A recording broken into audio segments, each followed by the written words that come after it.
Okay, 1862 review. Yeah. Hey, I think I'm getting better. I think that's actually, probably got my head in the shot. Although I can't be sure. It still looks like it's a little too low. I'll slump down. Because it's too far away for me to reach. Alright. It isn't very often that I screw up a game so badly that I have to restart. In this case, though, I had missed such a key component of the game that it just was not working correctly. And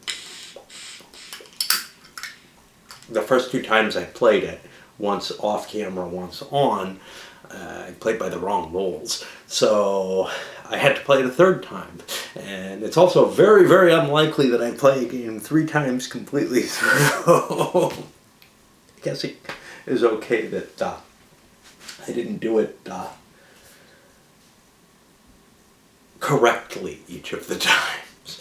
Maybe none of them. Oh, but given that, I've gotten a bit of a feel for this, more than maybe you would normally expect for me, but on the other hand, it's a very different flavor of 18xx game from what I usually play. Or maybe from any other XX game. I'm going to have to swap pipes at some point. First of all, I want to talk about the solo game, because I finally did a brief look through of it. And it is sort of an 18xx themed solitaire. You're not competing with other players or anything like that. You are competing with you're playing under a system to try to optimize your stock value, and the corporations that are available to you are kind of yours to control from what I can see. I only really skimmed it. So you're going to have like a tableau of companies available to you, and you're just trying to optimize your value over the course of the game, which seems a little weird because it's what your total value is at the end of the game, how much money you have, and it's still based at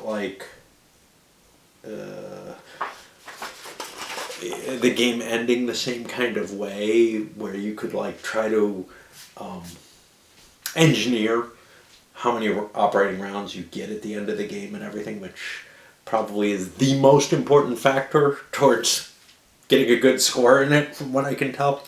It looks like something interesting if you're really jonesing to play some 18xx and you're not willing to actually play the game solitaire, yet you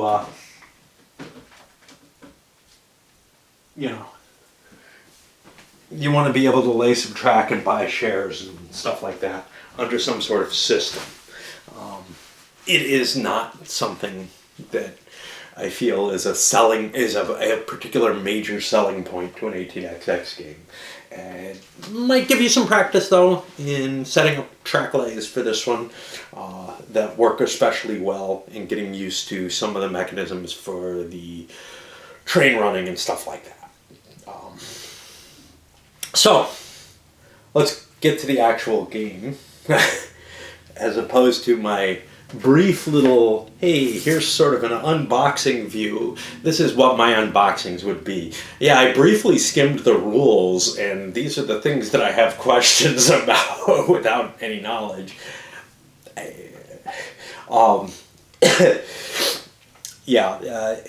Outside of that, 1862 is a game that is more about the track engineering, the route building, but complex route building, not long route building. Some of the games are about, like 1870 is about building huge routes across the board, but this one is about making humongous runs, possibly with multiple trains, with multiple different types of trains, and using a different running mechanism than most of the XX games do.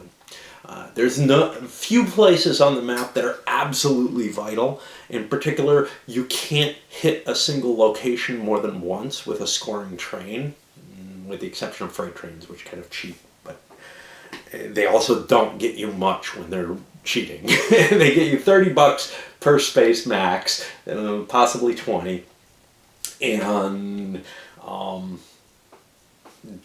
it's per space. They're just counting distance more than anything else. It's not actually even each space you connect, you pass through. It's the distance between the two hexes that you're delivering stuff. And then they score the endpoints, but the endpoints are actually scored, so you won't be able to double up on those. Yet, freight trains become incredibly important because of the fact that they get to run through hexes, essentially, and score you money for them without eating up the value. So they're the way that you can make multiple trains, or they're a way you can make multiple trains more valuable. All right.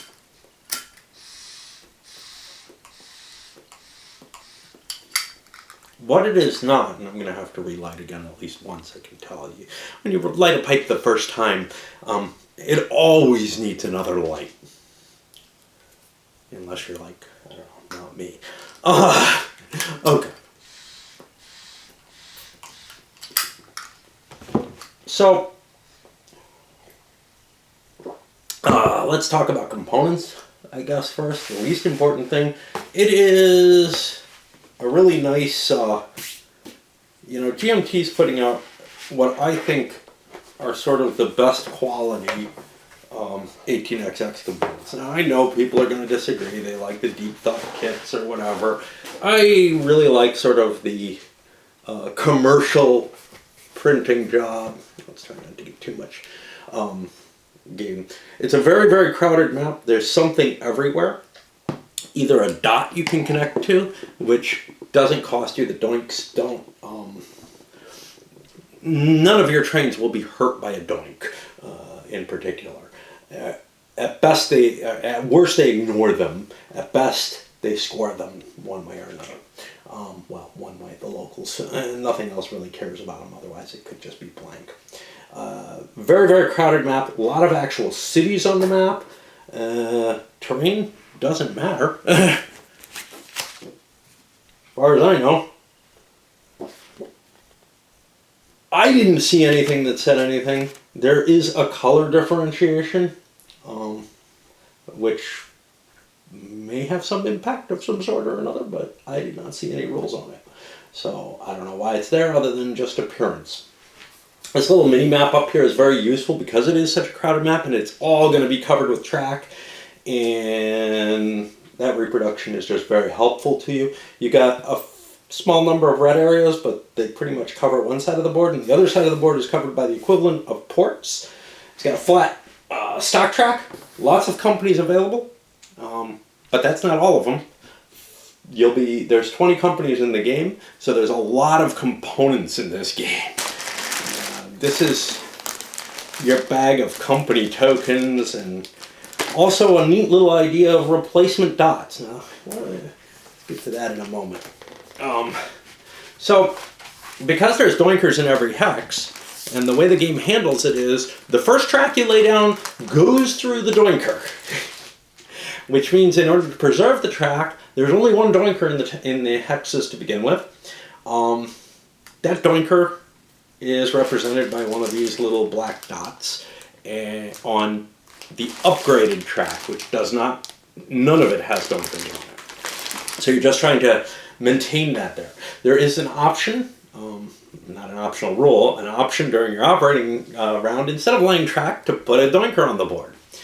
You can only put a doinker on any given section of track. There can only be one on any given section of track. But there can be up to 3 in a hex, because there can be up to 3 sections of track going through a hex. Hex without a city. If it's got a city, you can't put a doinker in it. So that's one of the things. One of the things I had a question about is there's these green little circles here, and I don't know what they're for. There's like 3 colors of circles. There's black ones, which obviously seem to suit as the towns better. And then there's 2 shades of green, which maybe there's some rule for it. Not in the set that I have, but maybe someone's got some use for them. Or they could just be additional black ones. The tiles that you have, again, really nice quality. GMT puts out really good 18xx's from my standpoint. Only 3 colors of track upgrade, tons and tons of tiles, and yeah, so I don't ever know what to do with these big bags that like magazine games and stuff sometimes come in, and I buy magazine games used or sometimes even directly from the company in a few cases. And they come shipping in those, and I'm like, well, I hate to waste them, so I just store them everywhere. Well, they seem reasonable places to store a bunch of XX tiles in. This one, on the other hand, a pipe came in, just to make things more fun. So yeah, you've got a lot of different track. The track is a little weird in this game. First of all, there's a lot of copies of any given track, which means, for the most part, you're very seldomly going to be looking at a situation and saying, oh shit, the one track I needed wasn't available to me, and I'm going to have to upgrade something to get it. The exception to that is the green tiles. We saw a case, at least in my game, where someone had to upgrade a tile to play the piece of track they wanted. There are a couple of specialized green tiles, and because they're kind of transitionary, you may not be able to get the track that you want because you have to upgrade the green tile in order to get it there. But very little of that, and for the most part, there is almost everything you want. You might run out of brown cities. I've had that happen. You might run out of a specific tile that you want but in general, you got enough track in this, which is a really neat kind of feeling. It's like almost as if the game was designed with you will never run out of track, you can build or write a new track or whatever, just make one up, because the track tiles are not the limitation. It's not quite that, but I've seen that option in some games. You got stuff here. In particular, you have these little tokens which are randomly assigned to the companies at the beginning of the game. Remember, the companies are randomly assigned at the beginning of the game, so 4 of them sit out. And when they come into play is randomly assigned. And what kind of train permit they have is randomly assigned. And then there's actual permits that go along with those tokens, and there's more than enough to fit in there. There's also some other stuff like player order tokens and stuff, and then warranties, which we'll get to. What all this means with all this randomness at the beginning of the game is that every game you have to reevaluate what companies are available, what they can do, and who's sort of the best first run, etc. That makes one of the first decision points in the game, because at the beginning of the game, on the sequence of play, you start with 2 of these Parliament rounds. Now, you don't need 2 of them in 6 players or above, maybe in 5 players or above, I'm not sure which. But if you're below 5 players, you can use 2 of these.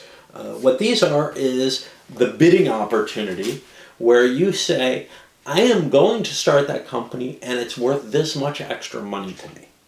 So right off the bat, you have to make a hard decision, just like you do in XXs, where you have to bid on the privates, of what you're kind of planning on doing, at least in the early stage of the game. This can be pretty important.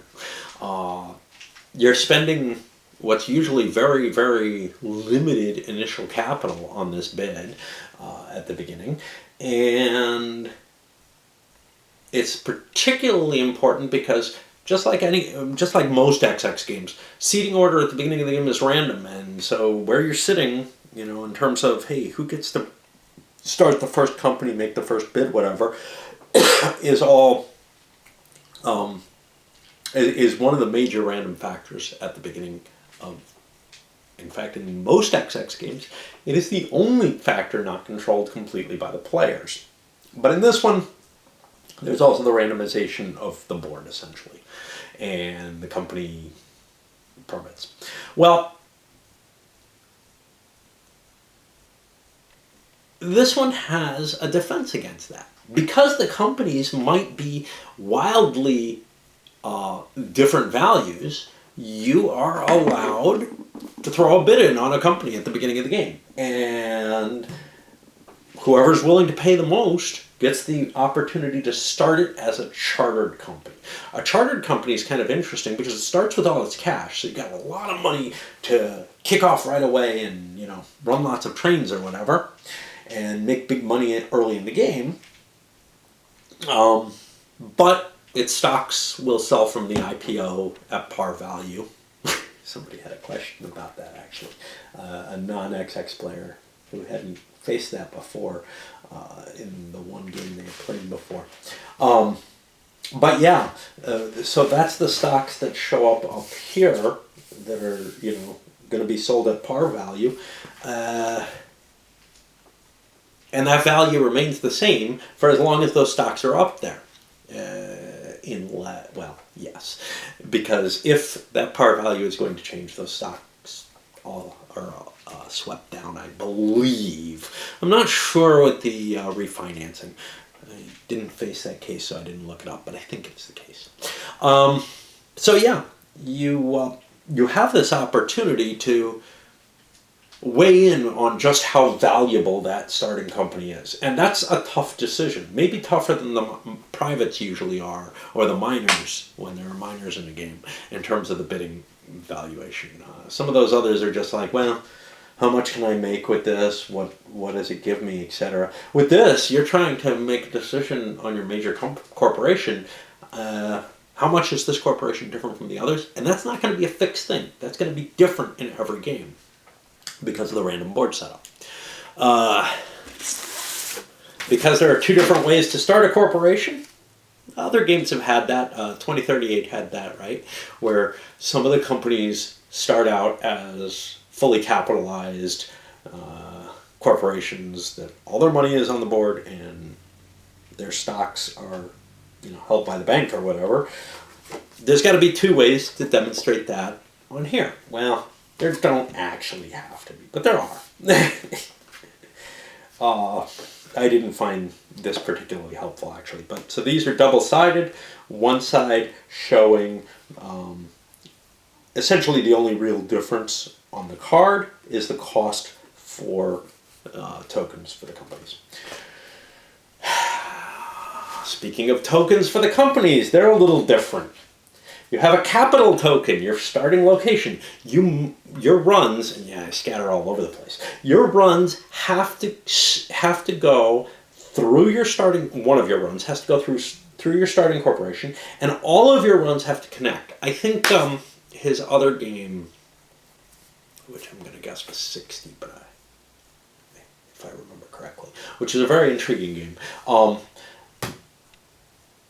This is Hutton is the designer.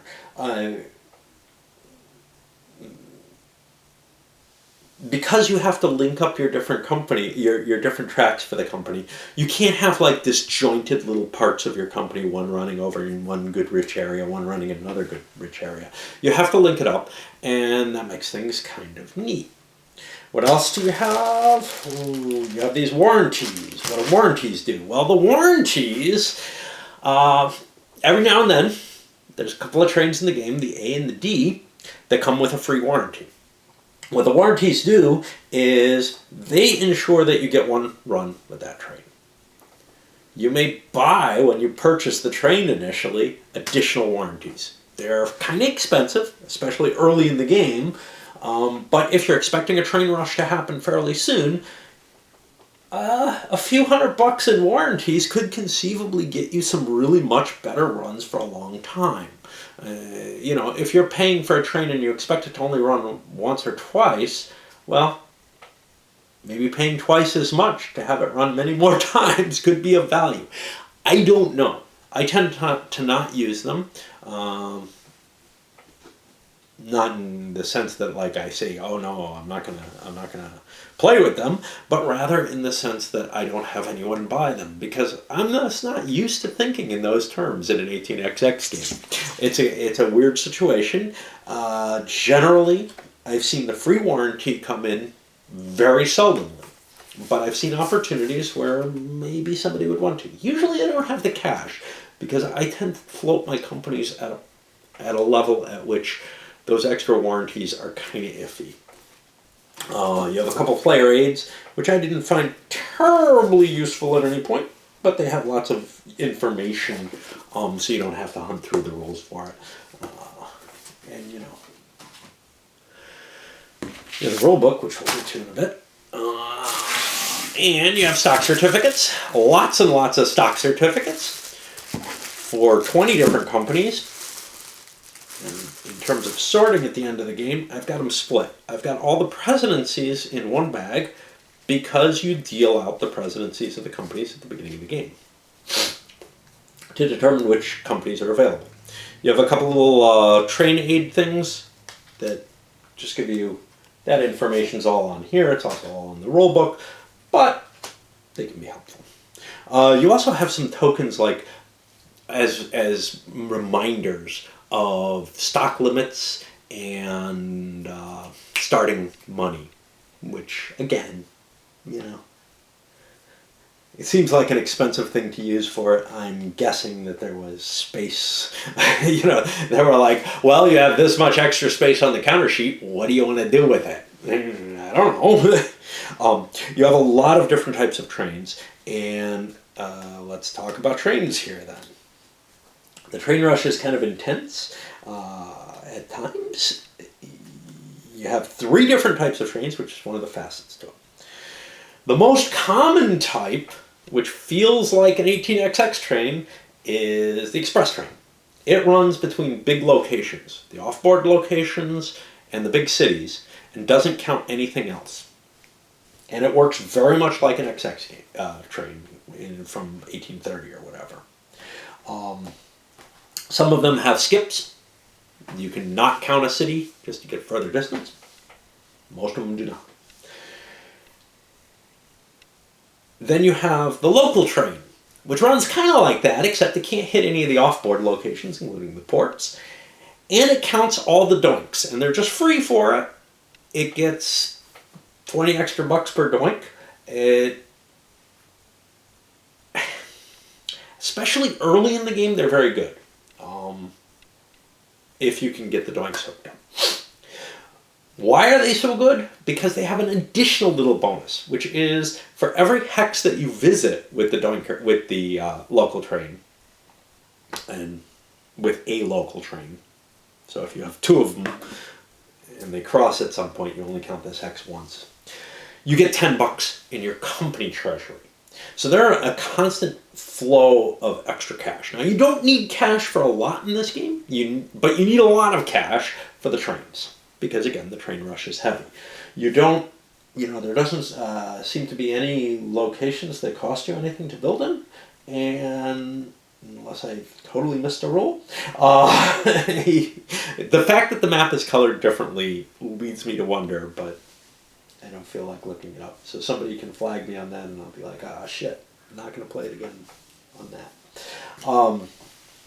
You don't need to buy tokens because when you float the company, you pay for all the tokens that you want.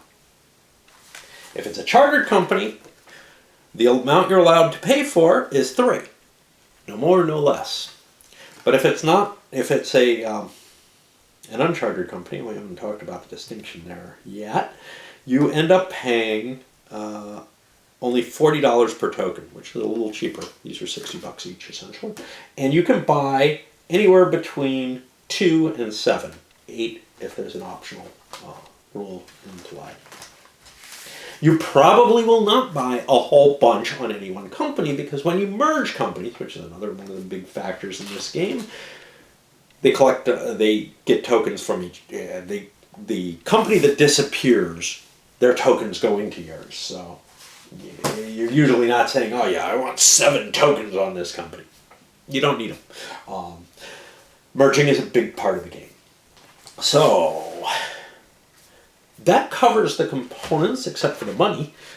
If you would have noticed, I did not use the play money. There's a whole bunch of $100 bills in here. And looks like a good amount. I like there being play money in the game. I think GMT has kind of,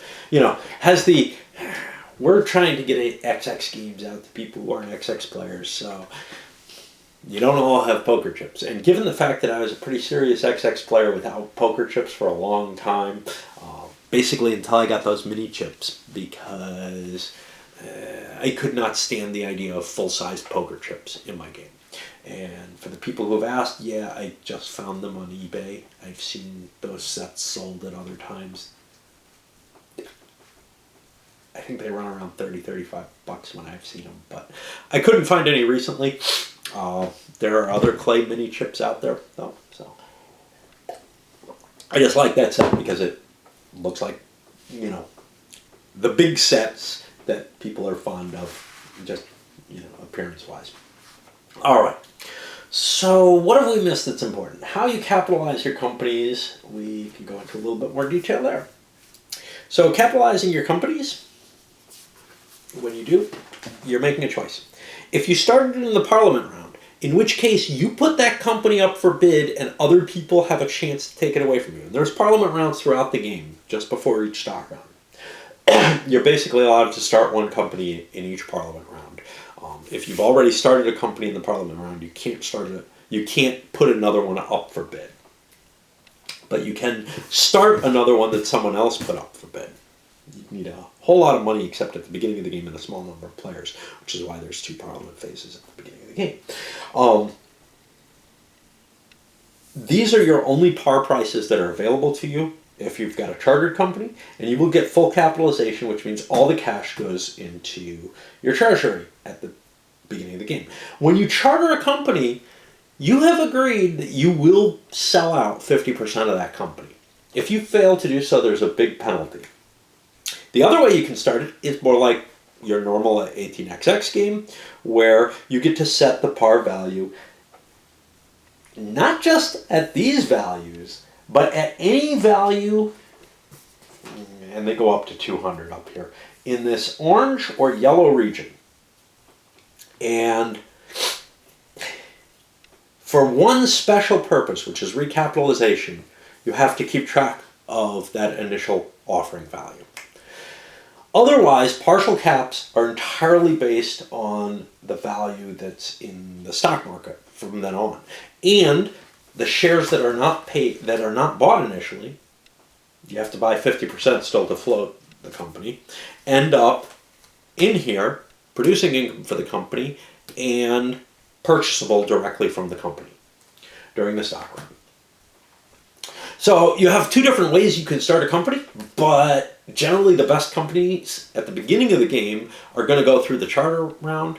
Later in the game, and the reason for that is because player number 6, who's sitting there saying, wow, I'm going to get a shitty company, is going to definitely put something up for bid that's better and make at least other people pay more for the right to start that company. And because of that, player number 1 might just throw their bid down on the company they want right at the beginning of the game. The bid they want to pay on that company right at the beginning of the game. What do I got there? So you've got that choice in how you want to start the company. It has the standard issues with the choice between full capitalization, which often is at a low value because you had to put a bid in to get the company there or whatever. Early, it depends on the number of players. I played this in 6 on video only. I played it in 8 prior to doing any of the videos. And while there isn't a lot of money to start your company in 8 players, and everybody wants one, of course, you're certainly not going to get somebody else to agree, usually, to help you start a company if they can start one. Even though this game has a particular focus that, so one of the big facets of this game is that you have limited liability. If you're the president of a company, you're not liable for anything other than the value of the shares that you're holding. And if your company goes bankrupt, you're probably going to get something back for those shares even. Not full value, but whatever their share value is, you'll probably get half that share value back. I guess they're selling the goods off in auction. Honestly, creditors would get paid off first. I don't know I don't understand how that works. The bankruptcy rules to this, I feel, don't accurately reflect things, but I feel like most of the designs around the stocks, etc., are an attempt for more realism than most of the 18xx games have.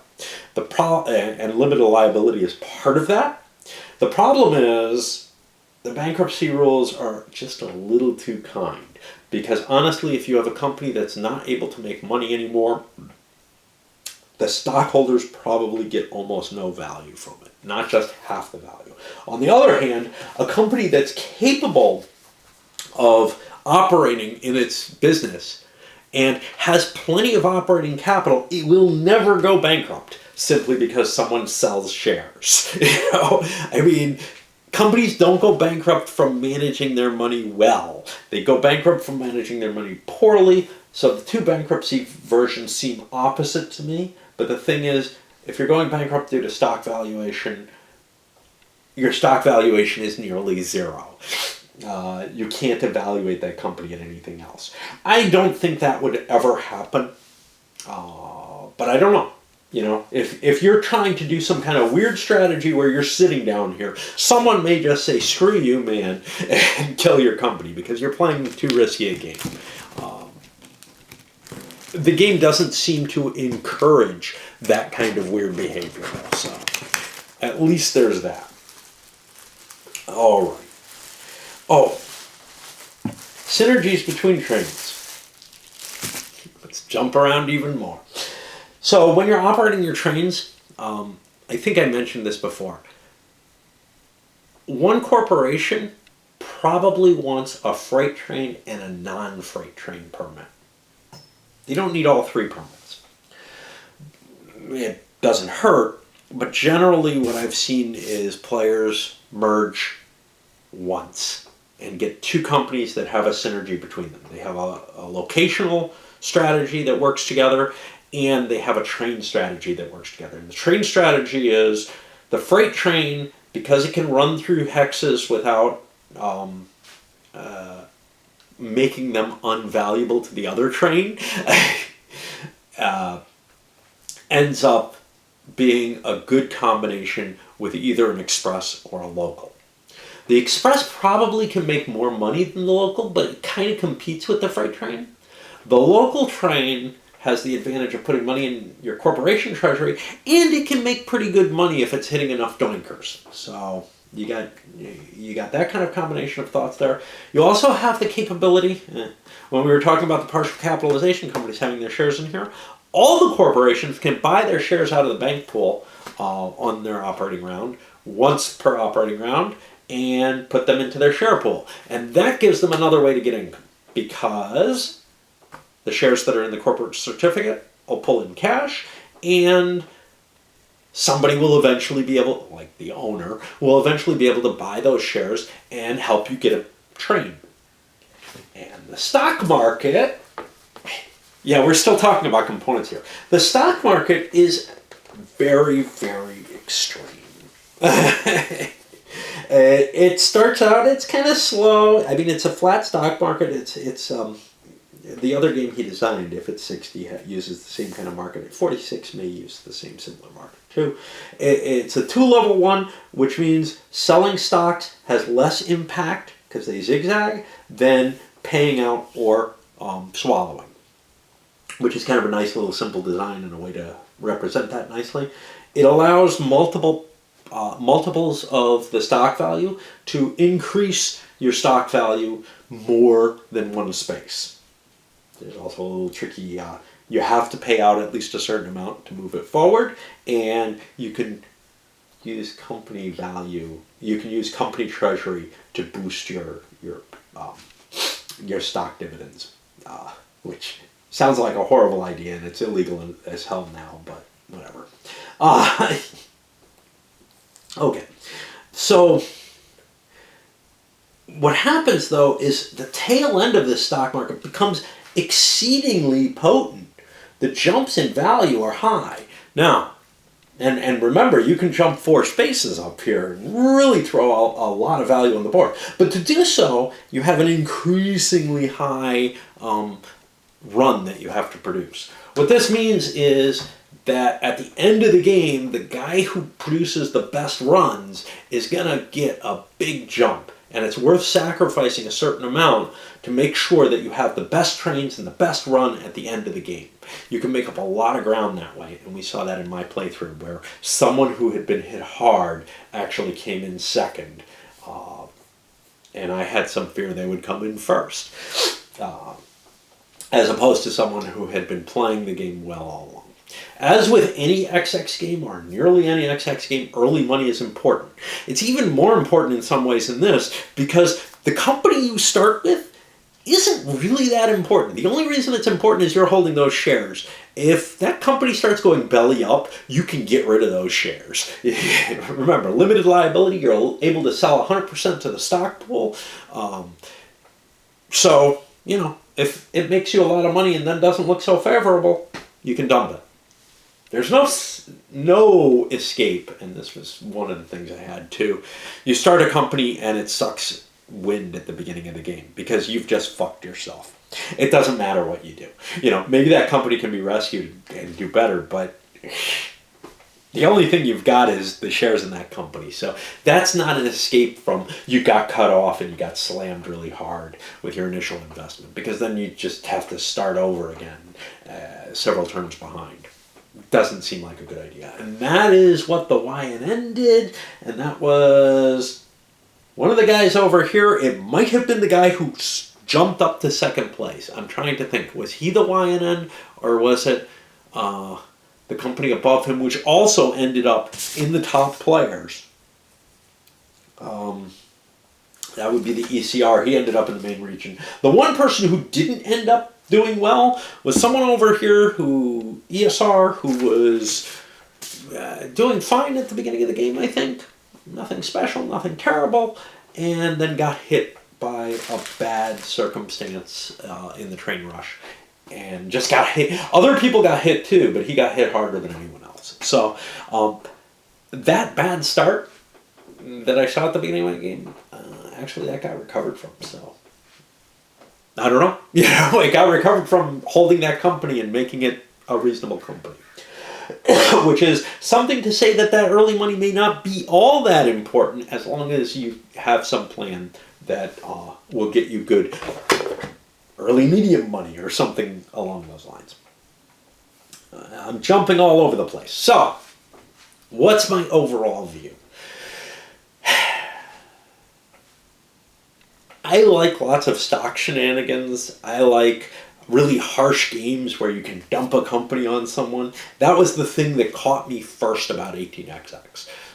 So to me, this is not in those top tier 18XX games, which for me are really 1830 and 1856. Those are the ones that I'm like, these are the guys I love because they really focus on being able to rape and dump. That was always one of the things that I loved about the game. Of course, the problem with that is nobody takes the risk anymore. Once you know what you're doing, you're just like, well, I don't want to get dumped on. So you have one share, or you try to make sure the priority's in the right place. And you end up playing a different kind of game that doesn't end up having that harshness in it. But the threat of that harshness is there. And maybe you can use as a catch-up mechanism, he doesn't want to dump that company particularly. He could, but I'm in last place. Why would he want to kill me? Well, he might want to knock you out of the game so he can win, but that's a different thing. Anyway, any game that doesn't have that kind of harshness, and this one was particularly designed not to have that, with the limited liability, for example, ends up not being, one of my favorites, just because it's kind of not what I expect in 18XX. I expect that harshness. However, this one shows a lot that I really did like. Out of all the track building, engineering, trying to make sure you get the best runs possible, this is the one that impresses me the most out of all of them. It has the most detail in that regard, the most complexity, the most that you have to assess and understand. Unfortunately, part of that is too much for me. The track ends up becoming, but the combination of the track, the different kinds of trains, and how many different paths you have through your track when you have a good setup becomes just too complex for me to optimize. It's too much mental mechanics, just stuff that I'm not willing to spend much time on. That doesn't mean I can't enjoy the game and just not put the effort in for that, and maybe play almost as well as people who do put that effort. However, I would be worried that there were players who would optimize their route exceedingly much, and I would actually feel more compulsion to that with other players at the table taking up their time than I do solo. And so I wouldn't play this with me because it would be hard. Actually, I wouldn't mind. I never mind when somebody APs, as long as I can smoke and drink and all that and chatter with other people. The problem, of course, comes with, well, that chatter might end up distracting the poor guy who's trying to figure out his best run. And if that guy's me, he'll be pissed at me for chattering and yeah, whatever. That's the biggest disagreement I have with the game, is that calculation becomes way too much importance. The route optimization, etc., is more complex because of the design decisions to make that not focused on one city, to make that available across the board, and to make that so important in the game that you want to have that huge run towards the end of the game. The way the stock value is, the way everything combines, it goes to that engineering the victory through the best runs. They're going to give you the best stock output. They're going to give you a lot of cash on hand. And it just... all of that I like. I don't like the effort involved in figuring that out. Even so, I definitely respect it, and I think I can enjoy playing it, although nobody may enjoy playing it with me, under those circumstances. Okay. I want to bring up, because one of the sort of major voices on XX Games over on BGG, Clearclaw, I think initially rated this kind of well, seeing this as an intriguing game, etc. And then fell back with, there are no interesting decisions, they're all false choices. I disagree. I don't think that's possible.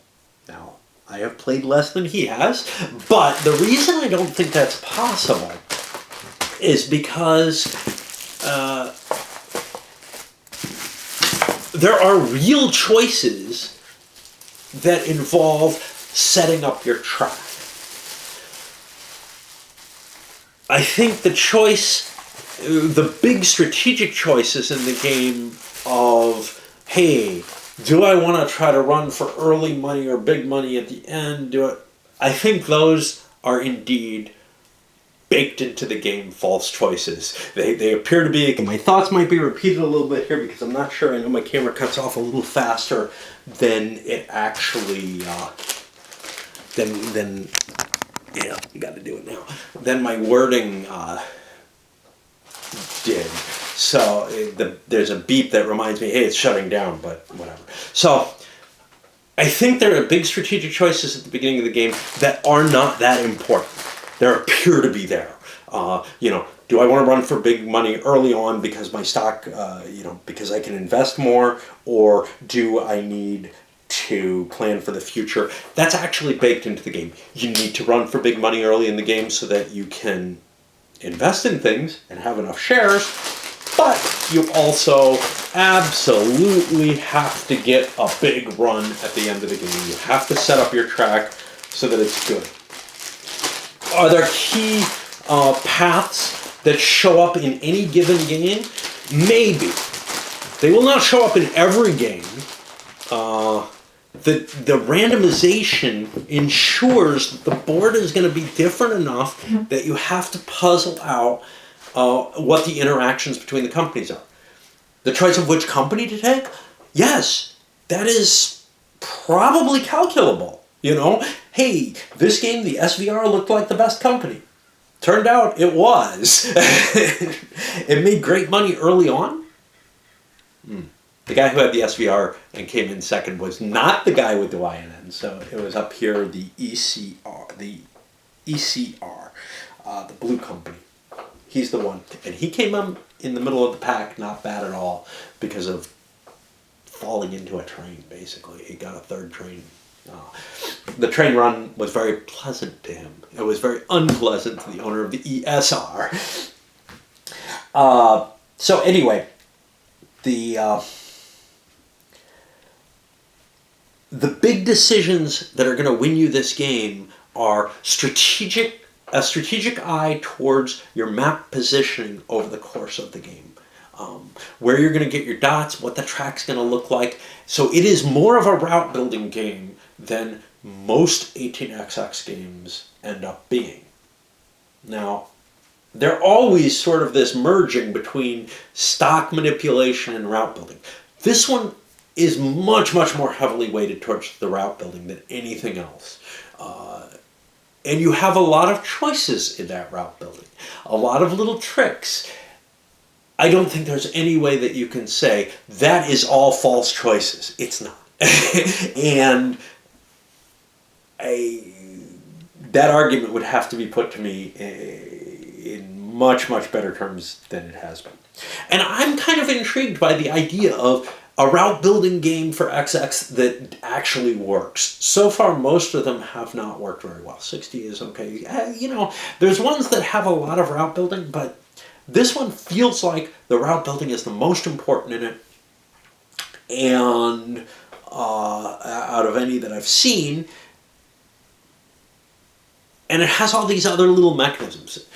A lot of those other little mechanisms indeed are kind of false choices. For example, merging.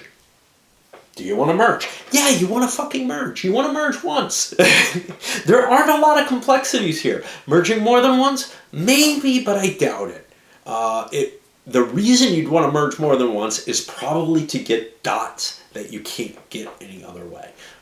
To get access to a part of the board that is going to make your run so much better. Because one merge is where you kind of hit the sweet spot in terms of I've got the right amount of money to operate my company. But it depends on what your starting values are and everything. You might be forced into a second merge. There's a cost to doing a merge. It's not a very big cost. Generally, you make it up on your one merge. But if you had to do two merges, that's twice that you have to pay that stock value cost. And that starts getting too painful, right? Can you run the company,